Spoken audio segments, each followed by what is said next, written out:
Satu kesilapan untuk orang-orang Malaysia yang datang ke London ni bila bergambar dekat phone booth ikonik warna merah ni.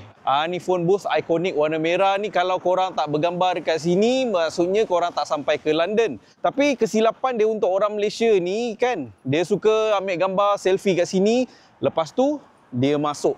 Bergambar boleh bahagian depan ni, tapi korang jangan masuk. Sebab apa?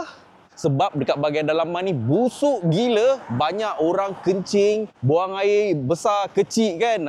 So kalau korang datang ke London bergambar, bahagian depan boleh tapi jangan masuk. Dia kebanyakannya phone booth kat sini dah tak ada phone. Ada juga yang dijadikan ATM, ada juga yang masih ada phone, tapi kebanyakannya dah tak ada apa-apa kat bahagian dalaman tu. So korang boleh bergambar tapi jangan masuk ke bahagian dalaman sinilah kan. Banyak lagi tips yang saya nak sharekan kepada korang. Kalau korang nak datang ke satu kota yang paling ramai billionaire panggil sini rumah, yang panggil home.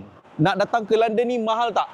Kota yang paling ramai billionaire gelar rumah dia dekat sini. Actually tak mahal kalau korang tahu tips dia. Dan bukan saja banyak tempat-tempat murah, banyak sebenarnya tempat-tempat yang free yang korang boleh enjoy dekat London sini. Dan korang boleh follow channel ni dan channel Naz & Co Lifestyle yang saya tag dekat bawah sini. Dan saya akan ceritakan tips-tips macam mana nak pergi ke London, nak enjoy secara murah dan free. Hotel mana, macam mana transportation kat sini, perlu ke korang sewa kereta ataupun macam mana nak naik public transport kat sini kan.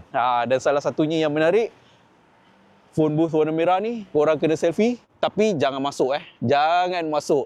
So follow, kita akan tengok apa lagi yang menarik dekat London sini.